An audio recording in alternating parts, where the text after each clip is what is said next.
Bab 296 Tuan kedua keluarga He. Ya, Chen Jun memberi hormat dengan keras, lalu menoleh ke arah Wan Wei Yun dan berkata dengan dingin, orang yang berdiri di depanmu adalah Direktur Lu Shaojing dari Departemen Amunisi. Tiba-tiba berguncang, dan dia merasa seperti ada 5 petir yang menghantam kepalanya. Pikirannya menjadi kosong, dan dia duduk di tanah, kakinya gemetar. Kamu bahkan tidak mengenalku, namun kamu berani menggunakan namaku untuk memamerkan otoritasmu. Tanda seru petik 2, Lu Shaozong mencibir, aku sudah lama mendengar bahwa ayahmu Wan Siling memiliki keterampilan medis tetapi tidak memiliki etika medis dan hanya tertarik pada untung. Saya selalu ragu, sekarang saya melihat anak seperti apa yang telah dia latih, saya sangat percaya. Saat ini, mobil tim SWAT dengan cepat berhenti di pinggir jalan, dan kemudian puluhan orang bersenjata lengkap polisi SWAT berlari dengan cepat. Jangan bergerak. Sekelompok petugas polisi khusus segera mengarahkan senjatanya ke Lu Shaojing, Lin Yu, Hong Bitu, Wan Wei Yun dan lainnya di tengah-tengah venue. Karena mereka tidak tahu siapa yang ingin mereka tangkap, mereka hanya bisa mengendalikan semua orang untuk sementara. Ketika Wan Wei Yun melihat ini, wajahnya tiba-tiba bersinar, dan dia buru-buru berkata, Zen tua, selamatkan aku, selamatkan aku. Dan paman serta ayahnya bisa mengerjakannya naik turun, memancingnya keluar. Tetapi jika Lu Shaojing membawanya pergi, berdasarkan apa yang baru saja dia katakan, Lu Shaojing tidak akan pernah memberinya keberuntungan. Jadi selama Kapten Zen bersedia membantunya, semuanya akan mudah. Diam. Kapten terkemuka berteriak kepadanya dengan marah, bergegas ke pria beralis tebal itu, dan berkata dengan tergesa-gesa, Kapten Zen, siapa penjahatnya? Tanda seru. Dia baru saja menelepon. Dia, pria beralis tebal itu segera menunjuk ke arah Wan Wei Yun, Hong Bitu dan yang lainnya, dan berkata dengan dingin, dan mereka semua. Dia tidak bodoh. Siapa Direktur Departemen Perlengkapan Militer? Dia ingin mengaguminya. Keberadaan seseorang, cukup sampaikan pesan kepada atasannya dengan santai, dan dia harus menyelesaikannya. Jadi dia hanya bisa memilih untuk membelot. Bagaimanapun, tidak peduli seberapa sering keluarga Wan menutup telepon, mereka tidak bisa dibandingkan dengan yang lain. Apa? Wan Wei Yun gemetar saat mendengar ini, wajahnya tidak berdarah. Dia menunjuk ke arah pria beralis tebal itu dengan ketakutan dan berkata dengan gemetar, Lao Zhen, kamu mengambil rumah kami, diam, Wan Wei Yun, aku hampir jatuh ke dalam perangkapmu. Sungguh dokter yang baik, Tuan He, kamu Qian Zitang ingin memfitnah orang lain, hati nuranimu dimakan anjing. Tanda seru petik 2, pria beralis tebal itu memotongnya dengan marah, berpura-pura marah dan meneriaki Wan Wei Yun. Lin Yu tidak bisa menahan tawa ketika mendengar ini, mengangkat alisnya, dan berkata sambil tersenyum, Kapten Zen, bukankah Anda baru saja mengatakan Anda ingin membunuh kami? Kesalahpahaman, Tuan He. Saya menderita dari penjahat ini. Sihirnya, kata pria beralis tebal sambil tersenyum terburu-buru untuk menyenangkan. Kalau begitu orang yang baru saja kami kalahkanmu. Petik 2. Oh, Tuan He, apa yang Anda katakan salah? Apa itu pemukulan? Bimbingan. Kakak ini hanya membimbing bawahan saya. Pria beralis tebal itu segera membungkuk tolong. Dia berkata sambil tersenyum dan mengacungkan jempol kepada Li Zenseng, saudaraku, kamu luar biasa. Nanti saya akan meminta Anda pergi ke biro kami untuk membantu kami membimbing polisi kriminal di bawah. Li Zenseng mencibir dan meremas. Tinju, diam-diam aku mengagumi pria beralis tebal ini benar-benar tahu bagaimana mewujudkan sesuatu. Ketika Lin Yu melihat pria beralis tebal mengambil inisiatif untuk menunjukkan kebaikannya, dia tidak banyak bicara, lagi pula, banyak teman lebih hemat biaya daripada banyak musuh. Lu Shaojing menatap pria beralis tebal itu dengan dingin, dan berkata dengan dingin, bantu kami mengantar orang-orang ini kembali ke Departemen Amunisi. Saya dapat mempertimbangkan untuk tidak mempedulikan Anda. Oke, terima kasih Direktur Lu. Terima kasih Direktur Lu. Itu pria beralis tebal merasa seperti diampuni ketika mendengar ini. Dia mengangguk setuju dan berkata kepada tim SWAT, saudara-saudara, pernahkah kamu mendengar ini? Cepat tangkap beberapa dari mereka, maju untuk menangkap mereka. Hong Bitu dan yang lainnya diborgol dan diantar ke mobil. Namun ketika mereka hendak menangkap Wan Weiyun tiba-tiba berdiri dan melawan dengan panik sambil berteriak, "Minggir. Saya tidak melanggar hukum. Itu He Jiarong, orang yang ingin kamu tangkap adalah He Jiarong." Jelas sekali, semangat Wan Weiyun telah runtuh setelah pukulan berulang kali. Jika itu orang lain, dia mungkin tidak bisa bertahan lagi. Dia mencoba berkomplot melawan Lin Yu lagi dan lagi, tetapi akhirnya menembak dirinya sendiri lagi dan lagi, merusak reputasi Qian Zitang dan separuh hidupnya dihancurkan, dan sekarang, bahkan dia, orang kedua di masa depan keluarga Wan, dihancurkan. Dia tidak bisa memahaminya, benar-benar tidak bisa memahaminya, dewa macam apa He Jiarong ini. Mengapa ini begitu kuat? Hanya dalam 2 bulan setelah tiba di ibu kota, cabang kedua dari keluarga Wan, salah satu dari 2 keluarga besar di ibu kota, telah memasuki situasi bahaya yang tidak dapat diubah. Anggota tim SWAT tidak terbiasa dengan kebiasaan buruknya, sehingga mereka bergegas ke depan, menggesek pistol dengan kedua tangan, dan memukul wajahnya dengan popor pistol. Wan Weiyun terjatuh ke tanah, kepalanya tiba-tiba berdarah, kemudian 2 anggota tim SWAT memborgolnya, mengangkatnya dan menyeretnya ke mobil. "He Jiarong, aku akan membunuhmu. Aku akan membunuhmu. Kamu pikir kamu ini siapa?" Wan Weiyun hampir gila. Dia memutar kepalanya dan berbalik untuk mengutuk Lin Yu. Darah hampir menutupi seluruh wajahnya, tampak menakutkan dan ganas. "Sial, kamu akan mati demi kemalanganmu sendiri. Keluarga Wan benar-benar bukan apa-apa." Petik 2. Kudengar putranya juga lumpuh. Dia pantas mendapatkannya. Ini disebut kejahatan yang dihukum. Mau tidak mau mereka merasa tidak berdaya saat melihat Wan Weiyun seperti ini. Alih-alih mengungkapkan simpati, dia malah mengutuk dan melampiaskan seluruh amarahnya kepada Qian Zitang. Lin Yu sangat sedih melihatnya seperti ini. Jika dia tahu tentang ini, mengapa dia melakukannya? Dia tidak pernah berpikir untuk melawan keluarga Wan, tapi dia tidak menyangka keluarga Wan akan bergantung padanya. Dia tahu bahwa meskipun Wan Weiyun telah ditangkap dan dibawa ke markas militer, Wan Weichen dari keluarga Wan masih ada di sana. Dengan dendam lama dan baru, keluarga Wan tidak akan pernah melepaskannya, jadi dia harus siap berjuang keras pertempuran selanjutnya persiapkan. "Tuan He, saya tidak akan memperlakukan Anda seperti ini lagi. Kita harus kembali secepat mungkin untuk mencari tahu bagaimana salep kita bocor." Setelah Lu Shaojing memberi Lin Yu suplemen di tangannya, dia menepuknya bahu, lalu berbalik dan naik mobil. Chen Jun juga memberi hormat pada Lin Yu, lalu masuk ke dalam mobil. Ketika mobil polisi pergi, semua penonton juga pergi satu demi satu. Sebelum berangkat, mereka tidak lupa datang dan meminta maaf kepada Lin Yu. Lin Yu tidak mempedulikan mereka, mengetahui bahwa mereka juga disihir oleh Wan Weiyun. "Tuan, mulai sekarang, mungkin tidak akan ada balai Qianzi di ibu kota, kan?" Li Zenseng melihat ke arah kendaraan berangkat dengan tangan di atas tangan, mengendus dan bergumam. "Siapa yang tahu?" Lin Yu menyipitkan mata dan menatap langit kelabu. Dugaan Li Zenseng benar. Keesokan harinya, Qian Zitang diperintahkan untuk menghentikan bisnisnya dan melakukan pemeriksaan diri serta perbaikan tanpa batas waktu. Hampir dalam semalam, lebih dari 20 klinik medis atau apotek Qian Zitang di seluruh ibu kota ditutup, dan semua bisnis terkait ditutup. Panti jompo atau rumah sakit yang memiliki hubungan kerja sama dengan Wan Siling juga mengakhiri hubungan kerja sama mereka dengan Wan Siling pada waktu yang hampir bersamaan.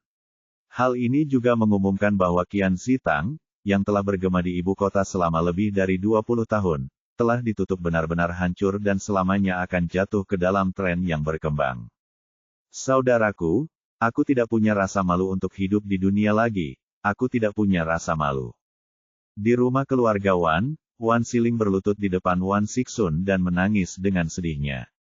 Semua yang dia kumpulkan selama 20 tahun terakhir dirampok oleh seorang anak laki-laki berusia 20-an, dan keluarganya hancur. Cucunya lumpuh, dan hidup dan mati putranya tidak pasti di militer. Paman kedua, jangan khawatir, Saya akan berusaha sebaik mungkin untuk menyelamatkan saudara kedua saya. Wan Wei Chen tidak tahan melihat paman keduanya menangis begitu sedih dan buru-buru membantunya berdiri.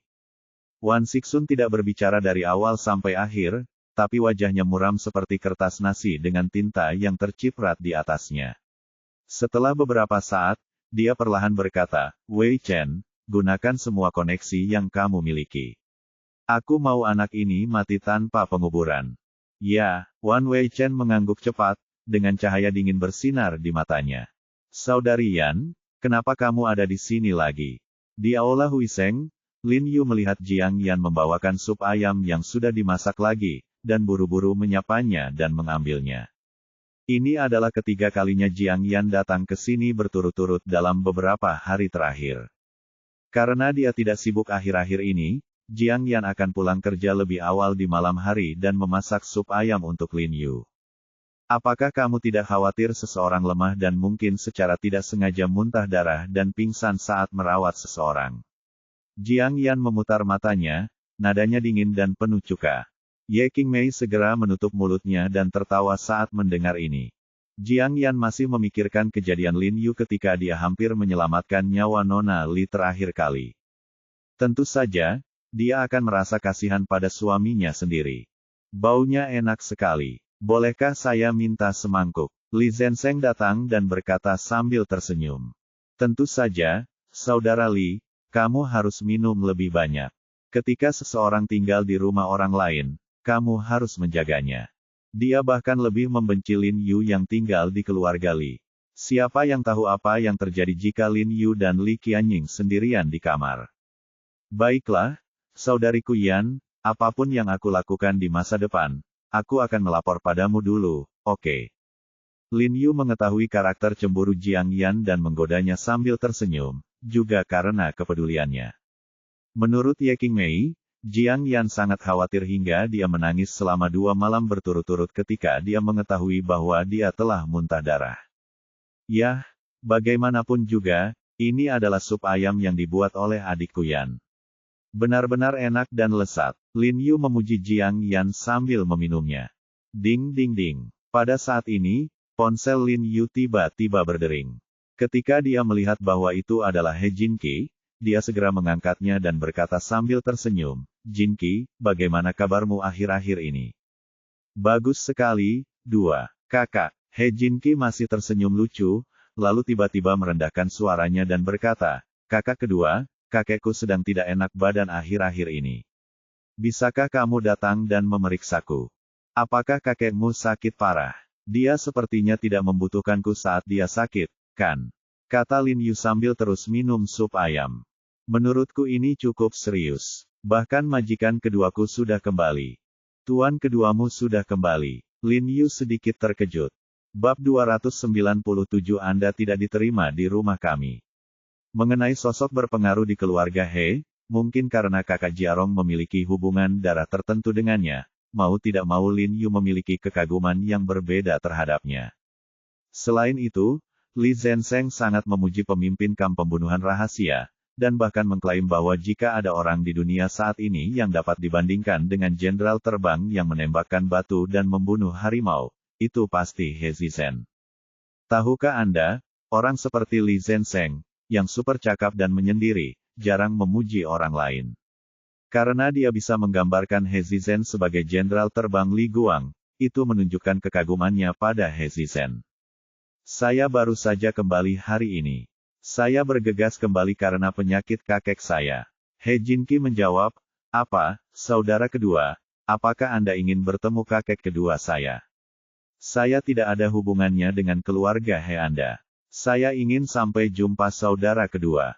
Apa yang kamu lakukan? Lin Yu berkata sambil tersenyum, tapi dia menahan nafas di dalam hatinya. Terlepas dari apakah dia ada hubungannya dengan keluarga He atau tidak, dia harus membuat prestasinya melebihi itu keluarga dia. Jika Anda adalah keturunan dari keluarga He, maka Anda harus membiarkan keluarga He mengenali Anda secara terbuka. Jika Anda bukan keturunan dari keluarga He, maka Anda harus membiarkan keluarga He memperlakukan Anda dengan hormat dan sopan. Kalau begitu bisakah kamu datang dan membantu kakekku menemui dokter? Suara He Jinqi hampir memohon, aku tidak bisa mempercayai orang-orang tua yang berpura-pura menjadi bangsawan itu. Meskipun kakeknya sangat ketat padanya sejak dia adalah seorang anak, di antara keturunan ini, di antara mereka, selain He Jinrong, dialah yang paling disayangi kakek. Mungkin seluruh cintanya pada He Jinrong tanpa disadari dicurahkan kepadanya. Setiap kali ayahnya memukul atau menendangnya, kakeknya akan menendang ayahnya kembali sebanyak 2 kali.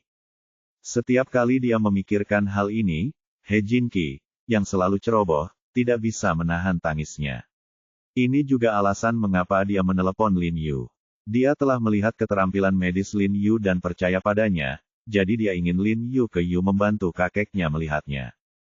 Meskipun Lin Yu tidak ingin pergi ke rumah He, tetapi mendengar suara He Jinqi yang hampir memohon, Lin Yu akhirnya menghela nafas tak berdaya dan bertanya, baiklah, di rumah sakit mana kakekmu tinggal sekarang? Rumah sakit, dia ada di rumah. Dia menolak pergi ke rumah sakit. Besok beberapa orang tua akan pergi menemuinya di rumah.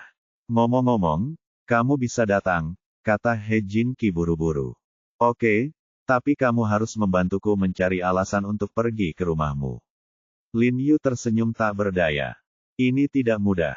Nenekku menantikan kedatanganmu setiap hari. Aku baru saja mengatakan bahwa nenekku memintamu untuk datang.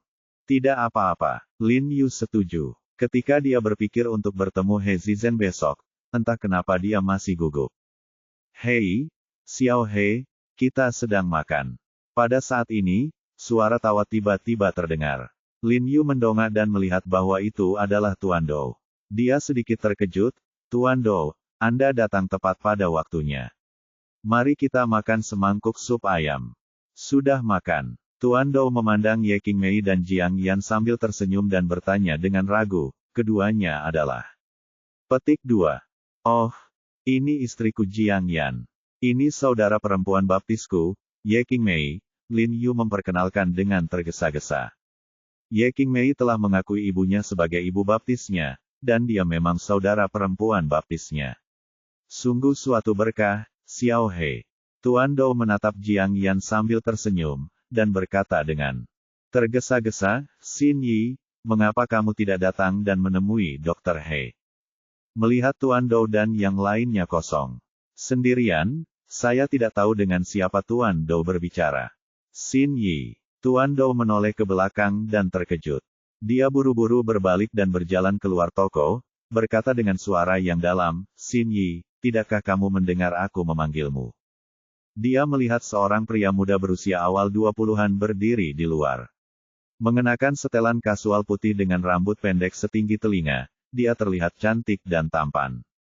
Dia mengerutkan kening dan berkata, kakek, saya tidak ingin datang ke sini. Saya ingin pulanglah untuk berkonsultasi. Brengsek, kamu belum mempelajari keterampilan dasar dengan baik, mengapa kamu harus berkonsultasi? Ayah memberimu pelajaran. Pemuda itu mengerutkan bibirnya dan berjalan masuk dengan enggan. Jiarong, izinkan saya memperkenalkan kepada Anda, ini Dou Xinyi, anak dari keluarga putra sulung saya, kata Tuan Dou sambil tersenyum. Xinyi, tapi rasa Xinyi dalam pengobatan Tiongkok itu. Lin Yu berkata sambil tersenyum. Tidak buruk, Tuan Dou mengangguk. Promosi Xinyi menjadi King Ming Ais memiliki arti yang luas. Tampaknya Tuan Dou menaruh harapan besar pada cucunya ini, kata Lin Yu sambil tersenyum. Ayo, cucu, dia perempuan. Jiang Yan dengan cepat mendorongnya dengan tangannya dan memutar matanya ke arahnya.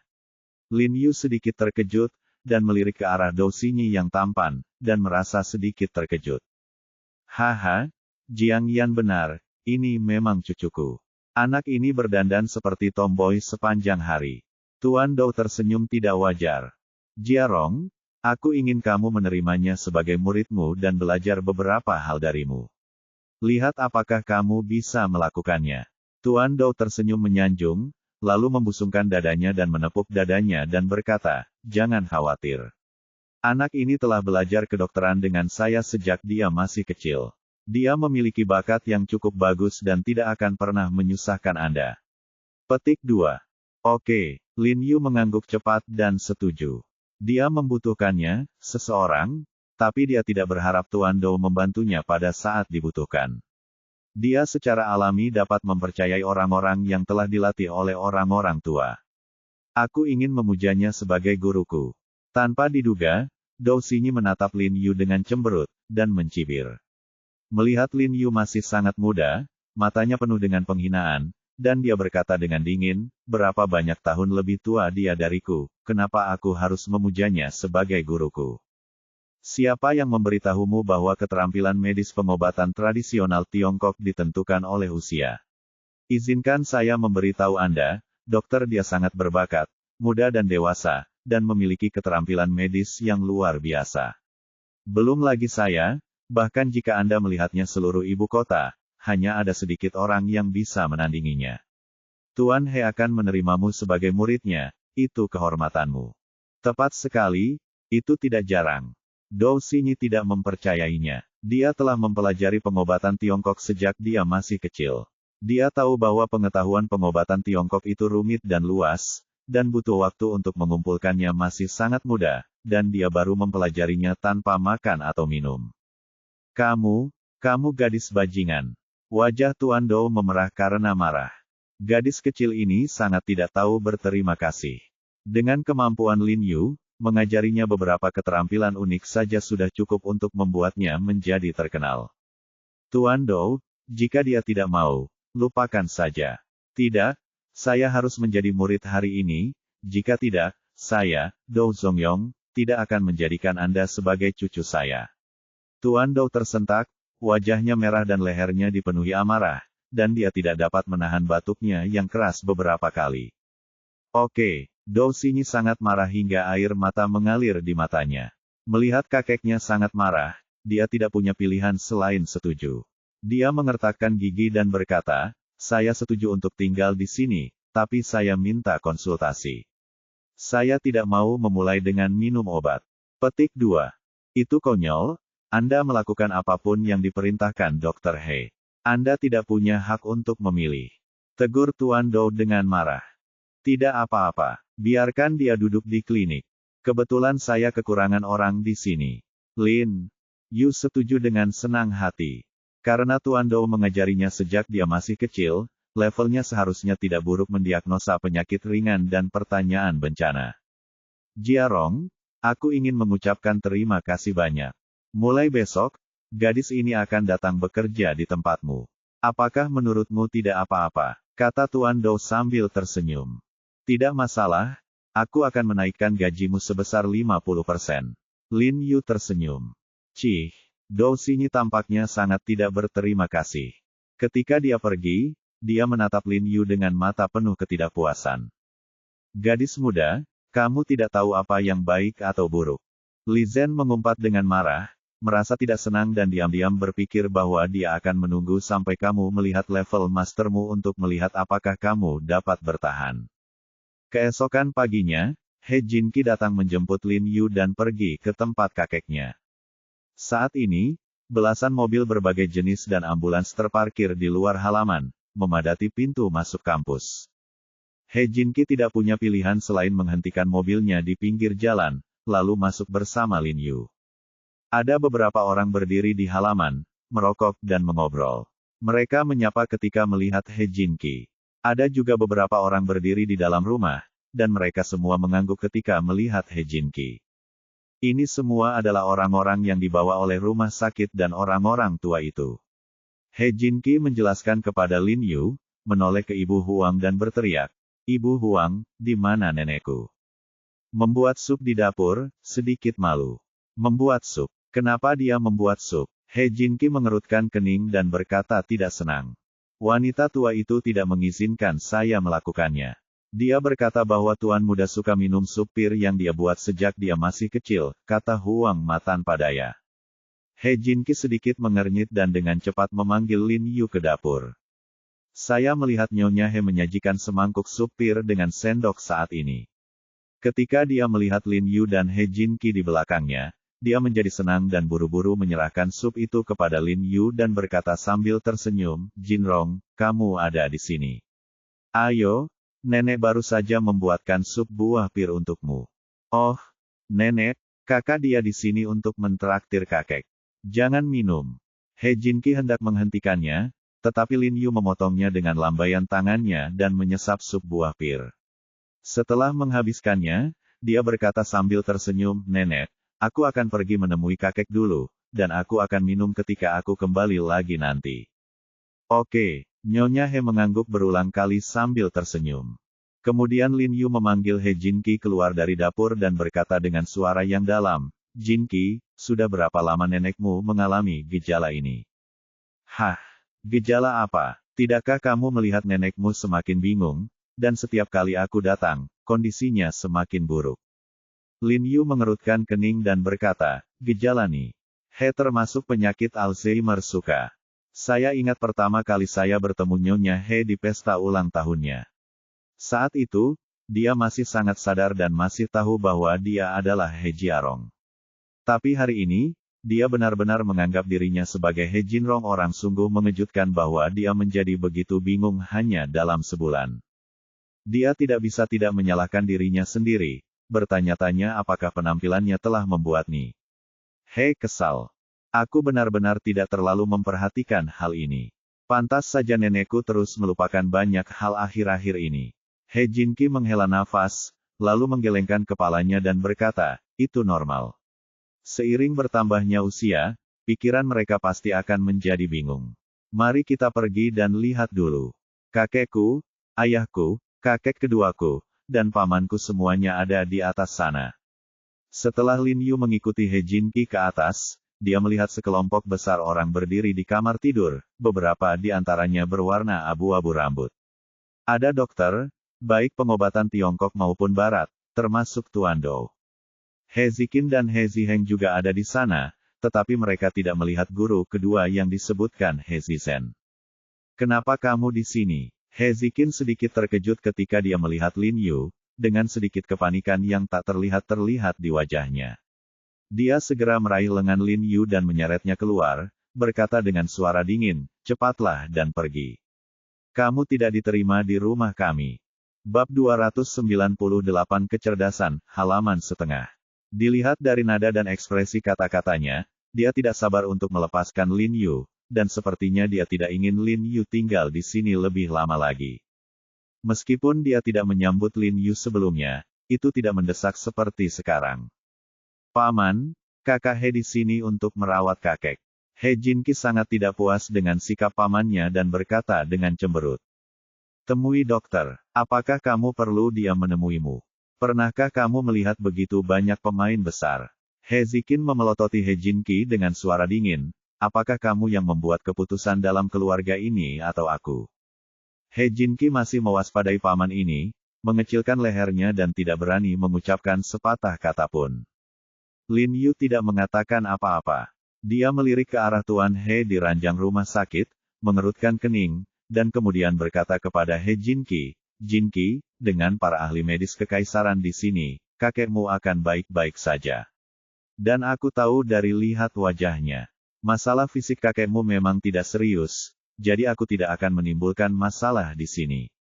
Melihat Lin Yu mengatakan ini, He Jinqi tidak mengatakan apa-apa lagi dan buru-buru mengikuti Lin Yu ke bawah. "Sampai jumpa," He Ziqin berkata dengan suara yang dalam, lalu segera mengikuti, mengirim Lin Yu keluar. "Paman, di mana majikan kedua saya?" He Jinqi tidak melihat majikan keduanya sekarang dan tidak bisa menahan diri untuk tidak bertanya dengan rasa ingin tahu. "Saya dipanggil oleh orang-orang dari markas militer pagi-pagi sekali," kata He Ziqin dengan suara yang dalam. Saat mereka bertiga berjalan ke pinggir jalan, tiba-tiba sebuah mobil berwarna hitam melaju dan berhenti di pinggir jalan. Kemudian seorang pria parubaya berseragam militer buru-buru keluar dari mobil dan melihat He Ziqin dengan cemas, "Saudaraku, bagaimana kabar ayah?" Setelah He Ziqin melihatnya, ekspresinya tiba-tiba berubah. Dia bergegas ke arahnya, meraih bahunya, dan berkata dengan tergesa-gesa, "Ayah, aku baru saja bertanya padamu, masuklah bersamaku." Setelah mendengar ini, pria berseragam buru-buru mengikuti He Ziqin ke dalam rumah tanpa memperhatikan Lin Yu dan He Jinqi. 2. Sebelum He Jinqi selesai berteriak, pria berseragam militer sudah melarikan diri. "Kakak kedua, itu adalah majikan keduaku tadi."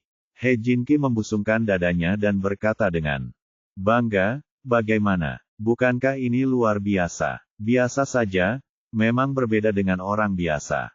Bedanya, setiap gerakan angkat kaki dan lambaikan tangan pas, tanpa ada kecerobohan, persis seperti jarum detik, bergerak secepat mungkin seperti seseorang yang telah mengalami karir militer yang panjang.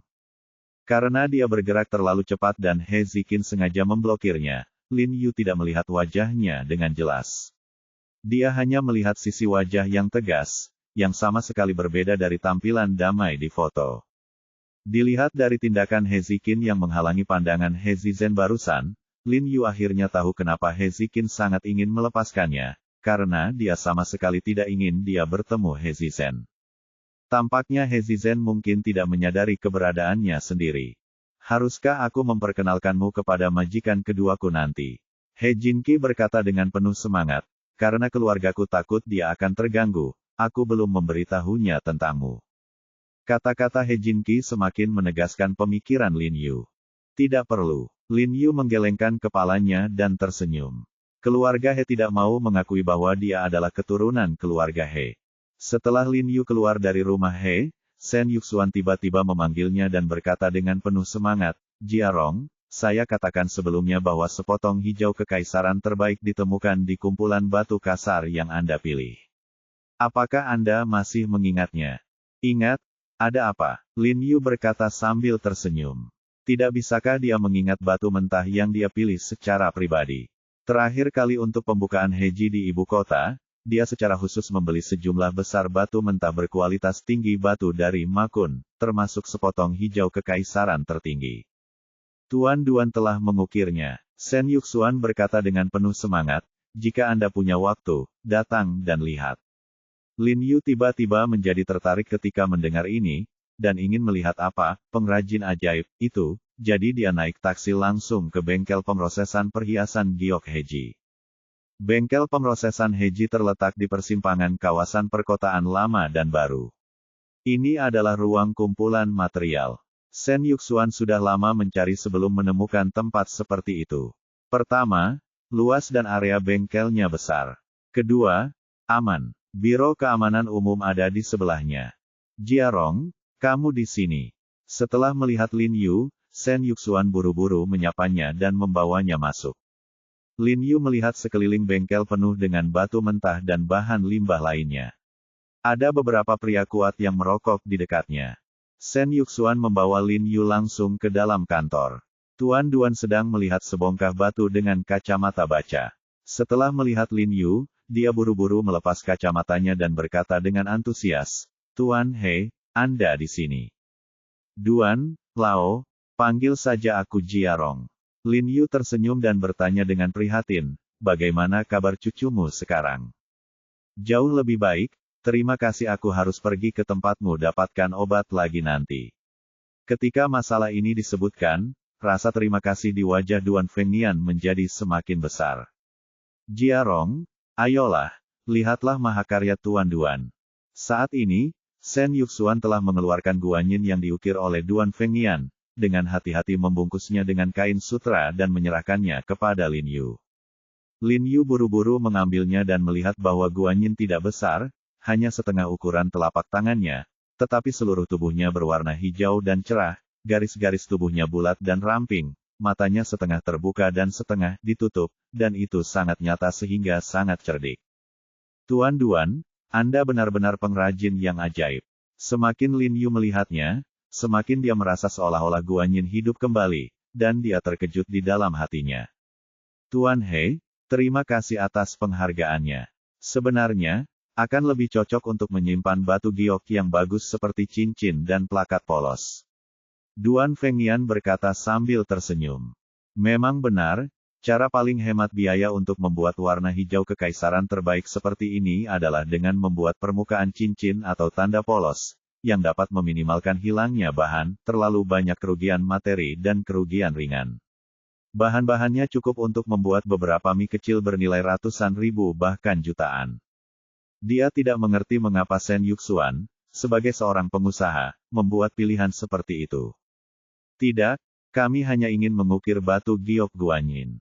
Shen Yuxuan datang dengan dada membusung dan mengaitkan leher Lin Yu, dan berkata, sekarang kami Heiji Feng Yuanxiang baru saja tiba di Beijing, kami tidak dapat membuka pasar sama sekali. Jika kita ingin membuat nama untuk diri kita sendiri segera, kita harus membuat beberapa bahan yang kejam agar orang-orang di ibu kota memahami kekuatan kita. Meskipun guanyin hijau kekaisaran ini memiliki bahan yang lebih rusak, pengerjaan dan kualitasnya adalah yang pertama rate. Ini pasti akan menjadi harta karun toko Feng Yuanxiang kami di masa depan. Saat dia mengatakan ini, dia mengeluarkan ponselnya, mengeluarkan berita dan menyerahkannya kepada Lin Yu. Lin Yu mengambilnya dan melihat kata-kata, pameran dan kompetisi perhiasan Beijing ke-9, di judul berita, dan bertanya-tanya, ini. Anda tidak tahu, kan? Beijing mengadakan pameran berskala besar pameran dan kompetisi perhiasan setiap tahun. Perhiasan yang berpartisipasi mencakup seluruh Tiongkok, dan para ahli terkenal dari luar negeri dan internasional akan diundang untuk meninjau kualitas dan pengerjaan untuk memilih perhiasan atau ornamen giok paling berharga. Malam itu memenangkan peringkat.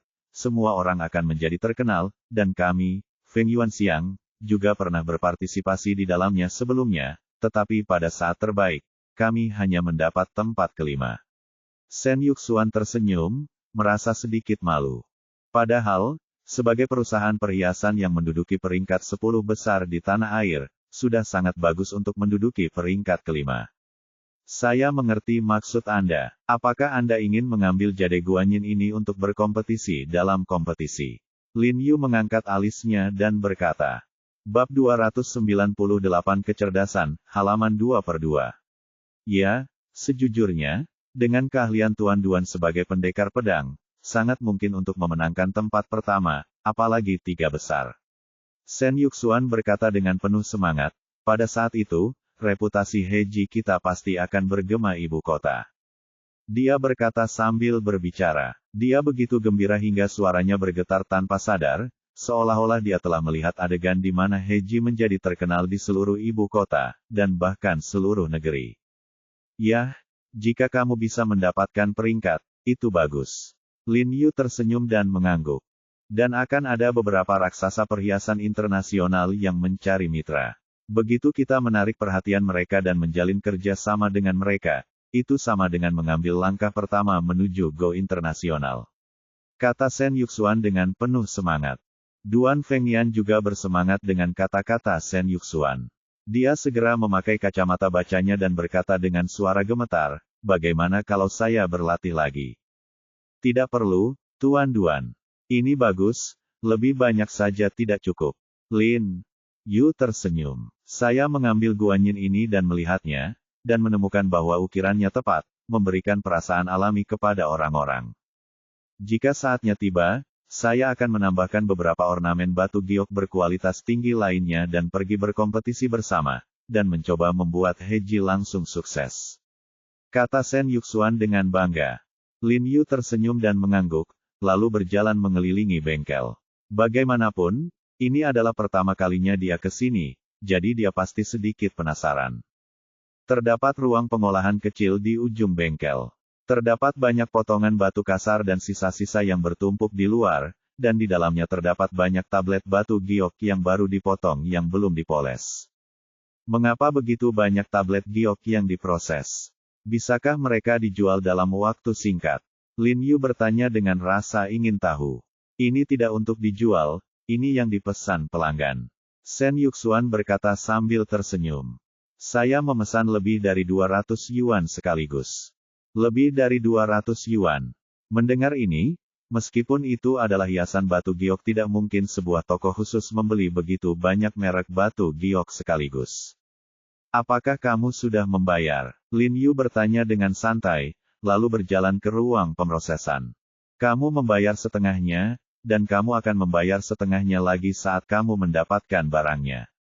Shen Yuxuan berkata dengan acuh tak acuh, mereka semua adalah spesies air sedang.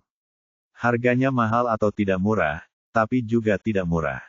Melihat gambar di atas meja, Lin Yu bergegas dan mengambilnya.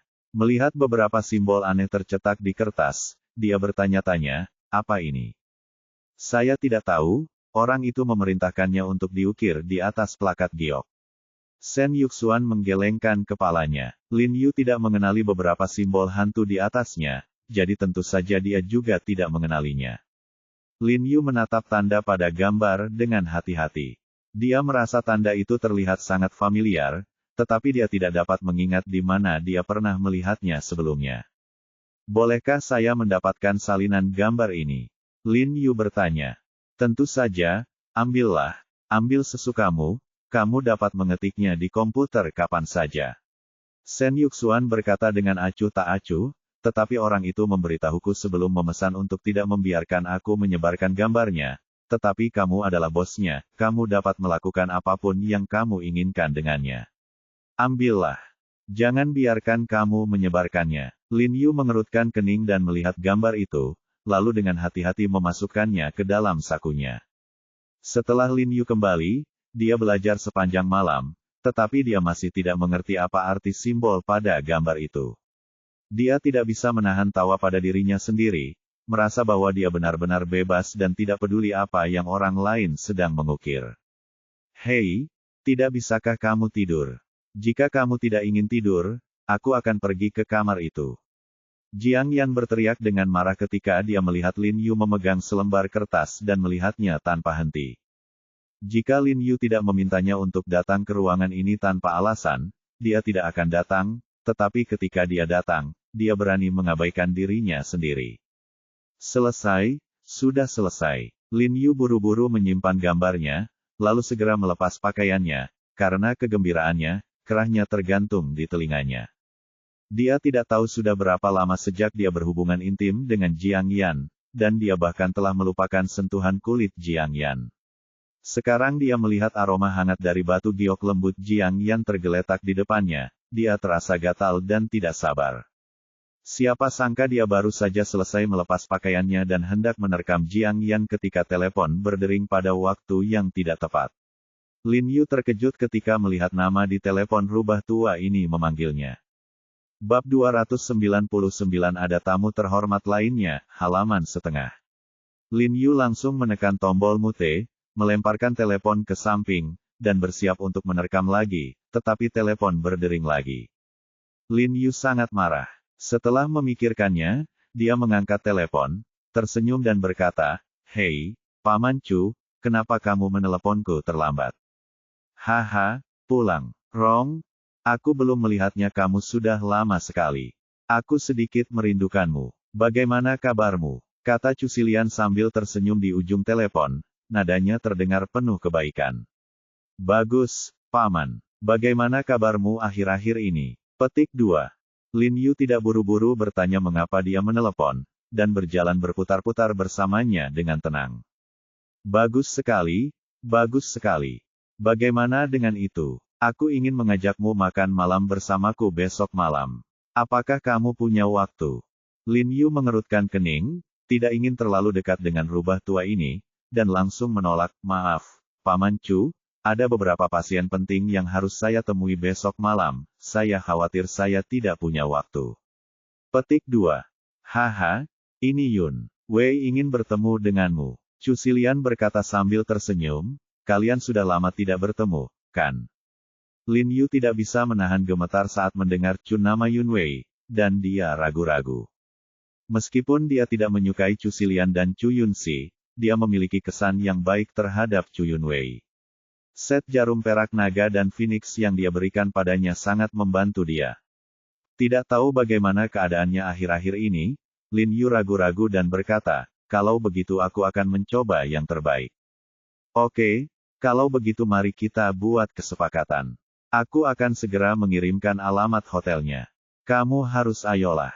Chu Xilian menutup telepon sambil tersenyum, tetapi saat dia menutup telepon, senyum di wajahnya tiba-tiba menghilang, dan dia berdiri di depan jendela kantor memandangi langit gelap di luar, wajahnya muram. "Saudari Yan, aku di sini." Lin Yu membuang teleponnya dan menerkam Jiang Yan lagi. Jiang Yan menendang dadanya dan mengutuk, "Ayo, mandi, kamu kotor sekali." "Malam, kenapa kotor sekali?" Lin Yu menunduk dan menciumnya, wajahnya penuh mabuk. "Cium, masih ada aroma sabun mandi cair. Kemarin, turun." Sebelum Jiang Yan selesai berbicara, Lin Yu tiba-tiba meraih kakinya yang putih dan lembut dan dengan ringan menggaruk telapak kakinya dengan ibu jarinya. Jiang Yan tidak bisa menahan diri untuk tidak berteriak, dan semua kekuatannya tiba-tiba diambil. Guang, biarkan tubuh Lin Yu menekan pada dia. Saudari Yan, aku berbohong padamu. Sebenarnya, aku mencucinya ketika aku kembali di malam hari. Lin Yu tersenyum sambil perlahan membelai paha halus Jiang Yan ke atas, mengulurkan tangan dan mengangkat gaun tidurnya. Berhenti menyentuh. Jiang Yan dengan marah mencubit Lin Yu. Pelankan suaramu, Saudari Yan, Guru Ye akan mendengarkanmu. Tidak normal. Wajah Jiang Yan memerah dan dia menggigit telinganya. Lin Yu mencium aroma tubuh Jiang Yan, dan napasnya menjadi semakin cepat. Tangannya tidak menganggur, dan dia berkata pada saat yang sama, Saudari Yan, mengapa kita harus berpartisipasi dalam kompetisi pameran perhiasan di ibu kota? Dalam beberapa hari, lalu kamu dan kakak perempuan senior akan bersama kemarilah. Aku akan membelikan beberapa barang bagus untukmu. Petik 2. Saya pikir Anda ingin membelinya untuk King Mei. Jiang Yan mendengus. Lin Yu memberinya barang yang begitu mahal, kalung hijau kekaisaran. Apalagi yang bisa dia beli? Dia menduga Lin Yu mungkin ingin membelikannya untuk Ye King Mei. Sudah kubilang, aku membelikannya untuk kalian berdua. Begitu Lin Yu selesai berbicara, dia mencubit pantat Jiang Yan dengan keras. Ah! Jiang Yan tidak bisa menahan diri untuk tidak berteriak, dan menamparnya dengan keras karena marah. Lin Yu tersenyum sangat puas. Setelah ditekan oleh Jiang Yan selama bertahun-tahun, dia akhirnya menyerah dan menjadi master sekali. Ketika Lin Yu tiba di klinik medis keesokan harinya, Dou Xinyi sudah datang lebih awal, dan masih terlihat tidak yakin saat melihat Lin Yu. Namun, dia memiliki hubungan yang baik dengan Ye King Mei. Dia mematuhi kata-kata Ye King Mei dan memintanya untuk membantu mengambil bahan obat, jadi dia pergi untuk membantu mengambil bahan obat. Lin Yu mengerutkan kening dan merasa defensif. Si tomboy ini tidak mungkin seorang lesbian. Jangan berbalik dan menyeret kakak perempuannya ke dalam air. Setelah jumlah pasien bertambah di pagi hari, Dou Xinyi duduk untuk berkonsultasi. Lin Yu duduk di samping dan mendengarkan sebentar, dan merasa sedikit terkejut. Dou Xinyi ini memang seorang guru terkenal dengan sangat akurat dan komprehensif, bahkan beberapa penyakit yang tersembunyi dapat dilihat dengan sangat akurat. Melihat ekspresi terkejut Lin Yu, Dou Xinyi menjadi lebih arogan, dan memandang Lin Yu dengan lebih jijik. Lin Yu menggelengkan kepalanya dengan lembut dan tersenyum, dan tidak terlalu mempedulikannya. Jiarong, ayo pergi, ikut aku untuk mendaftar. Shen Yuxuan bergegas masuk. Melihat tidak banyak pasien, dia memanggil Lin Yu untuk menemaninya. Oke, Lin Yu melihat bahwa keterampilan Dou Xinyi sudah matang, jadi dia menyerahkan klinik medis kepadanya dengan percaya diri, dan kemudian mengikuti Shen Yuxuan untuk mendaftar. Kompetisi pameran perhiasan ini sangat ketat dan memerlukan verifikasi modal. Perusahaan perhiasan dengan nilai pasar kurang dari 3 miliar tidak berhak untuk berpartisipasi. Lokasi pendaftaran berada di lantai 1 sebuah pusat perbelanjaan kelas atas, terdapat konter khusus, di sekitarnya terdapat iklan vertikal pameran perhiasan dan perlombaan, di belakang konter berdiri seorang wanita cantik berkemeja putih dan di kuncir ada dua rekannya yang berpakaian mirip dengannya. Halo, kami dari Heji Feng Yuanxiang. Kami datang ke sini khusus untuk mendaftar kompetisi. Shen Yuxuan tersenyum sopan kepada staf, dan kemudian menyerahkan beberapa salinan materi lamaran dan dokumen persetujuan perusahaan. Karena Feng Yuanxiang telah berpartisipasi dalam beberapa kompetisi sebelumnya, Shen Yuxuan mengetahui segalanya. Baiklah, tuan-tuan, mohon tunggu sebentar. Staf meja depan mengambil informasi Shen Yuxuan dan melihatnya, lalu memasukkan informasi tersebut ke dalam komputer. Untuk perusahaan perhiasan semacam ini, yang menempati peringkat 10 besar di negara ini, mereka selalu mampu menang dalam hitungan detik, jadi setelah memasukkan semua informasi, staf meja depan tersenyum dan berkata, Tuan Shen, perusahaan Anda, materi lamaran Heji Feng Yuanxiang telah diserahkan, memenuhi standar masuk kami. Silakan periksa ponsel Anda. Anda akan menerima pesan teks dari kami dalam 2 hari, dan kami akan mengatur stand untuk Anda. Tunggu, di kali ini, seorang manajer berjas hitam muncul. Pria itu tiba-tiba berjalan dengan cepat, meraih informasi di atas meja, dan bertanya, "Hei Ji Feng Yuanxiang. Kenapa kamu belum pernah mendengarnya sebelumnya?" "Oh, pendahulu kami adalah He Ji dan Feng Yuanxiang. Kedua perusahaan perhiasan itu kini digabung menjadi satu perusahaan," jelas Shen Yuxuan buru-buru. "Maaf, Anda tidak memenuhi syarat untuk berpartisipasi." Manajer pria itu melirik ke arah Shen Yuxuan, melihat informasi lamaran di tangannya, dan kemudian mengembalikan informasi tersebut ke Shen Yuxuan. "Tidak memenuhi syarat. Kenapa?" Ekspresi Shen Yuxuan tiba-tiba berubah, dan dia menjadi cemas. "Kami telah berpartisipasi dalam beberapa kompetisi sebelumnya. Dulu, dan sekarang adalah sekarang. Setelah merger, perusahaan Anda akan menjadi perusahaan baru. Ini kurang dari setahun sejak didirikan, jadi kami tidak bisa membiarkan Anda berpartisipasi. Maaf, silakan kembali. Tidak diperbolehkan berpartisipasi kurang dari setahun." "Kapan aturan ini ditetapkan? Kenapa saya tidak mengetahuinya sebelumnya?" Bab 299 ada tamu terhormat lainnya, halaman 2/2. Shen Yuxuan berkata dengan marah. "Kamu tidak tahu, itu artinya kamu cuek. Kami di sini sesuai peraturan, dan kamu memang tidak memenuhi syarat untuk berpartisipasi." "Siapa kamu?" "Saya ingin melihat manajer penyelenggara Anda. Saya bertanggung jawab atas peninjauan pendaftaran, tetapi saya memiliki keputusan akhir. Tidak ada gunanya bagi Anda untuk menemukan siapapun." Manajer pria itu mendengus dingin, "Silakan pergi, jangan tunda pekerjaan kami." "Apakah Anda sengaja mengincar kami?" Shen Yuxuan langsung marah. Melihat semua yang dia harapkan telah gagal, dia tidak bisa menahan kegembiraannya dan tidak bisa menahan diri untuk tidak berteriak pada manajer pria itu. Bagaimanapun, ini adalah kesempatan terbaik bagi He Ji Feng Yuanxiang untuk memantapkan dirinya di ibu kota.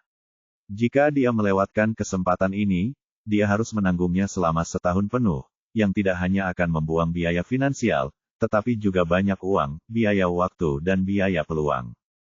"Kamu berani memarahiku. Percaya atau tidak, aku akan memasukkan perusahaanmu ke daftar hitam selamanya," kata manajer pria itu dengan marah. "Yuxuan, tenang, tenang."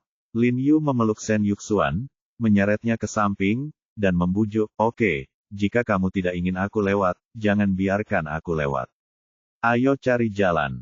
Apalagi yang bisa kita pikirkan, anak ini jelas-jelas mengincar kita dengan sengaja. Tidak ada aturan seperti itu."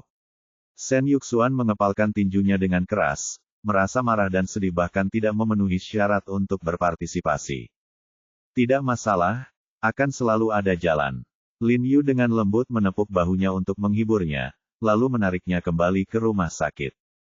Shen Yuxuan mengobrol dengan Lin Yu di rumah sakit sebentar sebelum dia menjadi tenang, bersemangat, dan berlari keluar untuk mencari cara untuk memuluskan segalanya. Saat waktu yang disepakati semakin dekat di malam hari, Lin Yu naik taksi dan bergegas ke tempat yang ditentukan oleh Chu Xilian. Ini adalah restoran dengan dekorasi yang relatif retro, semuanya terbuat dari struktur kayu. Bisnis ini sangat populer, dan seluruh aulanya penuh dengan orang, membuatnya sangat ramai. "Tuan, saya minta maaf, kami sudah kenyang." Seorang pria yang tampak seperti seorang manajer datang dan meminta maaf. "Saya di sini untuk mencari seseorang." Setelah Lin Yu menyebutkan nomor kotak, ekspresi pria itu tiba-tiba berubah, dan dia berkata dengan hormat, "Apakah Anda Tuan He Jiarong He?" "Itu benar, silakan ikut dengan saya. Tamu-tamu terhormat di lantai atas sudah menunggu lama." Manajer buru-buru membimbing Lin Yu sambil setengah membungkuk. "Saya melihat dua pria berpakaian hitam berdiri di pintu kotak di lantai atas. Salah satunya adalah Yin San." Dia menyapa Lin Yu tanpa ekspresi di belakangnya, lalu membuka pintu dan mengundang Lin Yu masuk. Seluruh ruangan pribadi itu sangat besar, luasnya puluhan meter persegi, dan ditutupi dengan sulaman naga dan burung phoenix yang menari. Ada meja bundar besar di tengahnya. Meja Chu Yunxi dan Chu Yunwei juga sekarang, duduklah di kedua sisinya. "Oh, Xiao He ada di sini, silakan duduk, silakan duduk." Chu Xilian segera berdiri dan menyapa dengan hangat. Lin Yu tersenyum dan mengangguk, dan berkata dengan sopan, "Paman Chu, kamu baik-baik saja." Chu Yunxi mengangkat kepalanya dan menatap Lin Yu, dengan sedikit rasa dingin dan arogansi di matanya, lalu menarik kursi di sebelahnya, dan memberi isyarat untuk memberi jalan. Saat Chu Yunwei melihat Lin Yu, dia tiba-tiba gemetar. Dia segera mengepalkan jari rampingnya di tangannya, dan kukunya membuat telapak tangannya sakit. Sudah lebih dari 2 bulan sejak terakhir kali dia berpisah dari Lin Yu. Dalam 2 bulan terakhir, dia memikirkan wajah tegas Lin Yu dan pria yang berdiri di depan semua orang dan menghalanginya di belakangnya. Ketika dia mengetahui bahwa Lin Yu benar-benar datang ke ibu kota untuknya, dia selalu ingin bertemu Lin Yu, tetapi ayahnya menahannya di rumah dan menolak membiarkannya keluar. Lin Yu memandang Chu Yunwei dan tersenyum ringan, lalu mengabaikan Chu Yunxi yang membantunya menarik kursi, berjalan langsung ke arah Chu Yunwei, menarik bangku, duduk, dan berkata dengan lembut, "Nona Chu, berat badanmu turun." Kata-kata sederhana memiliki kekuatan yang kuat. Hati Chu Yunwei tiba-tiba bergetar, dan matanya menjadi merah dalam sekejap. Ekspresi Chu Xilian berubah ketika dia melihat adegan ini, tapi dia dengan cepat mendapatkan kembali ketenangannya dan tidak mengatakan apa-apa. Chu Yunxi berhenti, mengerutkan kening, dan berkata dengan dingin, "He Jiarong, siapa yang memintamu duduk di sana?" "Aku memintamu duduk di sini." Lin Yu tersenyum tipis dan bertanya pada Chu Xilian, "Paman Chu, apakah kamu punya ada masalah denganku duduk di sini?" "Tidak masalah, tidak masalah." Chu Xilian mengangguk sambil tersenyum, lalu menatap tajam ke arah Chu Yunxi, dan kemudian berkata kepada Lin Yu, "Xiao He, apakah kamu lapar?" "Tidak lapar. Jika kamu tidak lapar, maka kita tunggu. Ada tamu terhormat lain yang belum datang." Chu Xilian masih terlihat tersenyum, tetapi matanya bersinar. Bab 300 Rubah Tua yang Licik, halaman setengah. Lin Yu sedikit terkejut ketika mendengar ini, dia cukup terkejut, dia tidak mengerti obat apa yang dijual Chu Xilian di labu tersebut. Mungkinkah orang yang datang itu ada hubungannya denganku? Saat dia sedang memikirkannya, Yin Zhan di luar tiba-tiba mengetuk pintu, lalu membuka pintu dan berkata dengan hormat, "Ketua, Tuan He ada di sini." "Haha, Saudara Xilian, sudah lama tidak bertemu." Suara nyaring berkata, "Ayo," dan kemudian seorang pria parubaya berseragam militer masuk dengan cepat, gerakannya rapi dan bebas, dan setiap langkahnya kuat dan bertenaga.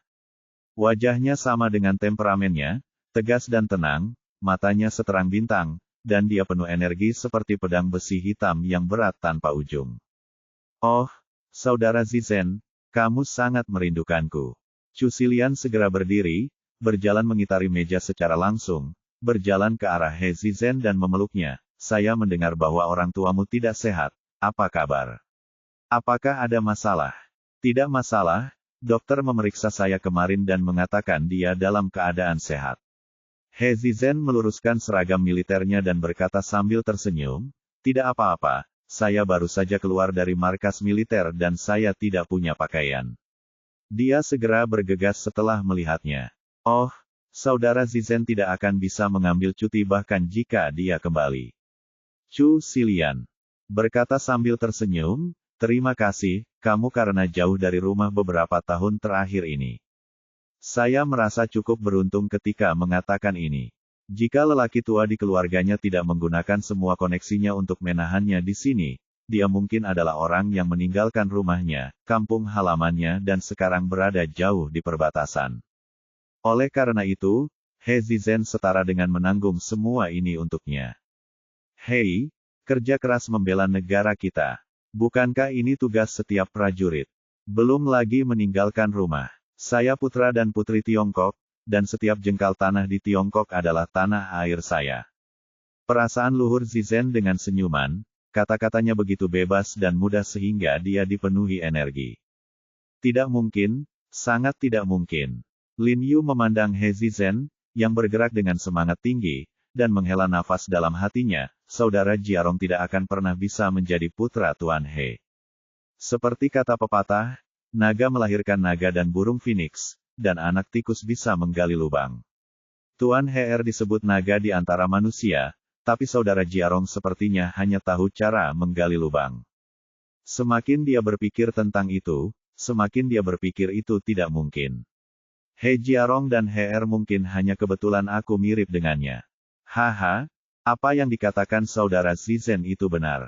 Ayo, silakan duduk. Silakan duduk. Chu Xilian juga berpura-pura tersenyum bebas, lalu mengajak He Zizen untuk duduk. Chu Yunxi dan Chu Yunwei dengan suara yang dalam. Yunxi Yunwei, kenapa kamu tidak menyapa Paman He? Halo, Paman He juga memasang senyuman di wajahnya.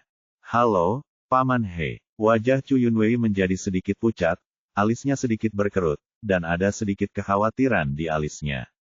Bagaimana mungkin dia tidak mengetahui niat ayahnya? Dia memanggil Lin Yu dan kemudian Tuan He, yang niatnya sudah jelas. Kami tidak bertemu satu sama lain selama beberapa tahun.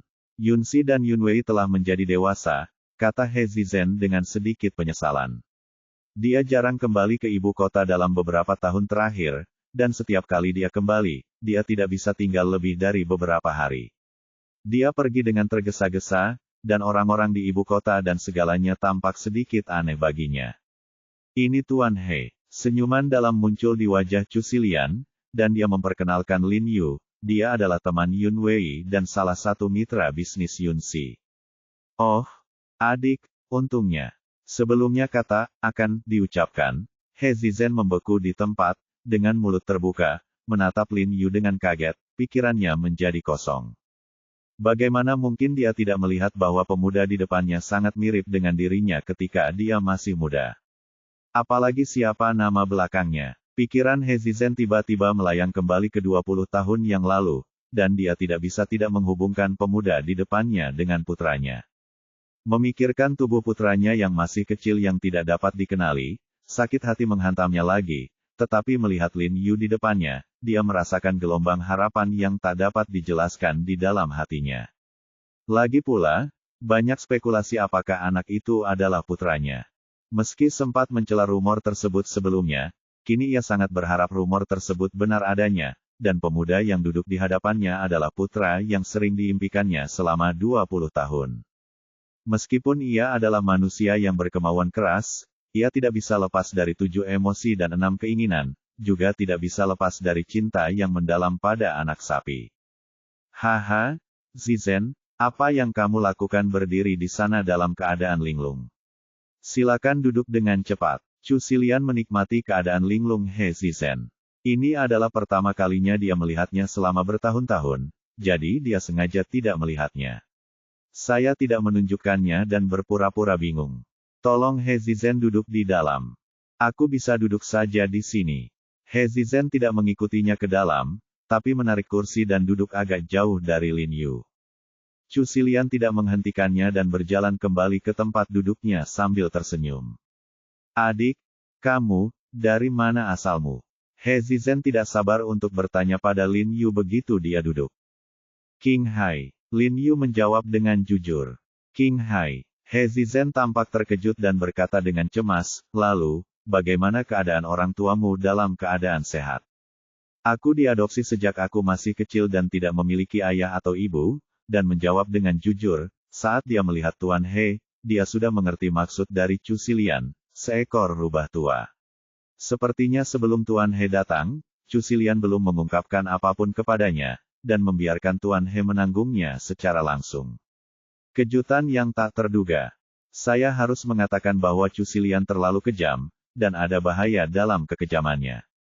Tubuh He Zizen gemetar ketika mendengar kata-kata ini, detak jantungnya tiba-tiba bertambah cepat, dia mengepalkan tinjunya dan buru-buru berkata, apakah kamu pernah menemukan orang tua kandungmu? Zizen, karena kamu telah melihat semuanya, lalu aku akan mengatakan yang sebenarnya padamu. Sebelum Lin Yu dapat berbicara, Chu Xilian tiba-tiba menghela nafas.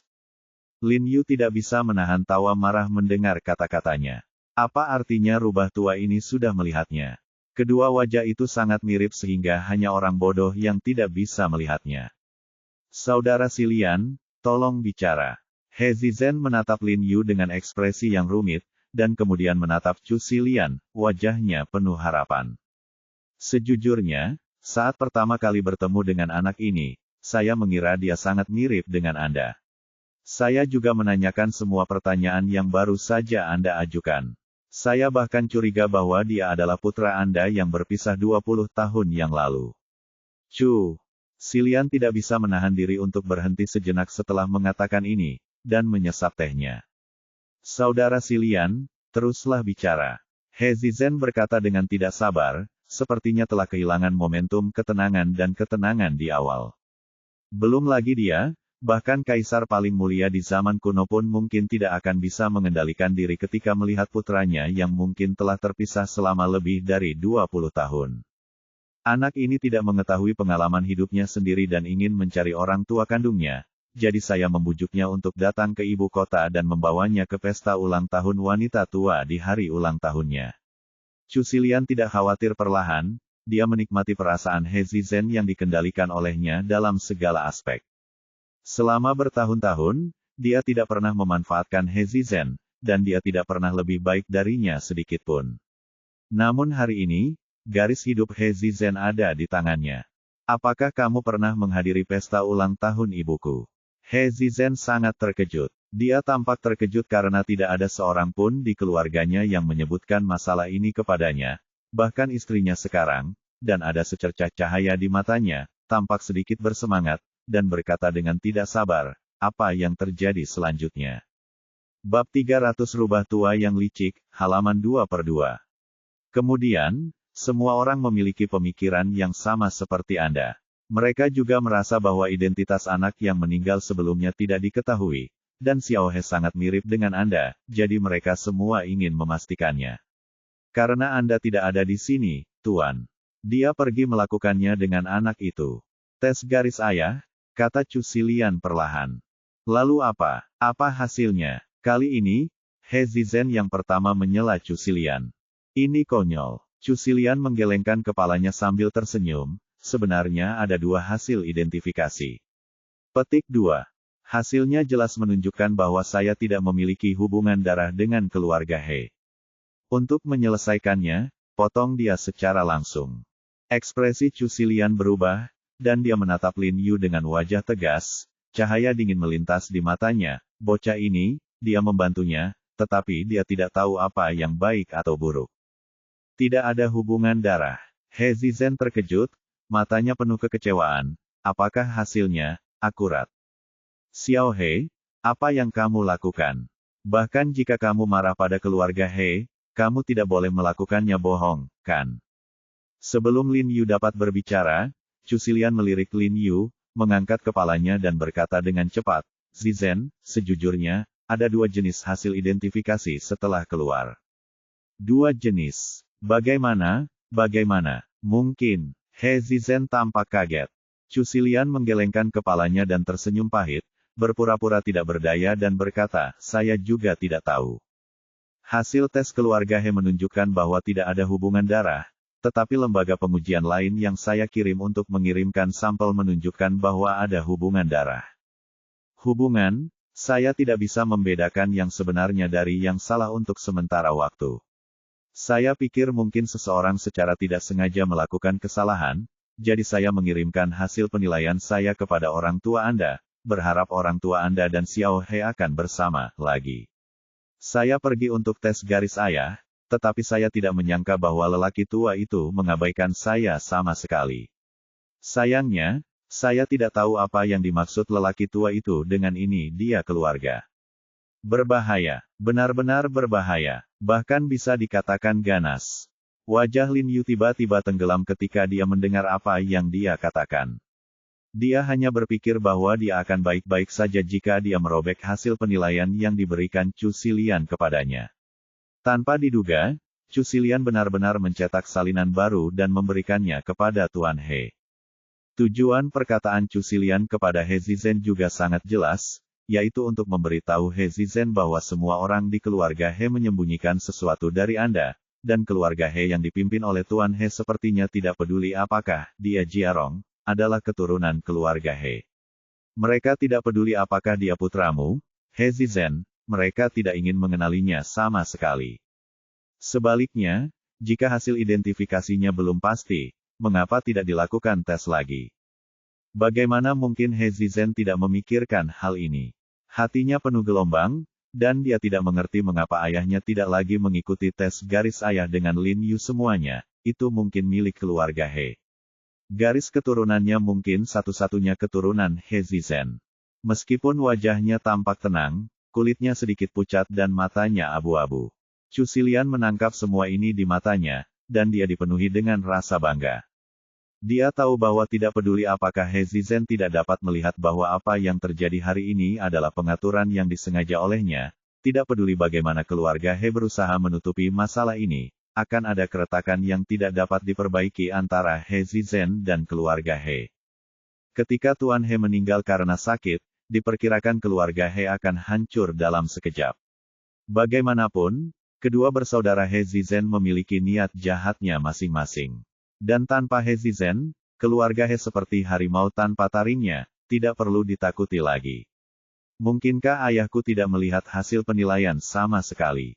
He Zizhen menahan keterkejutan di hatinya dan bertanya dengan secercah harapan terakhir.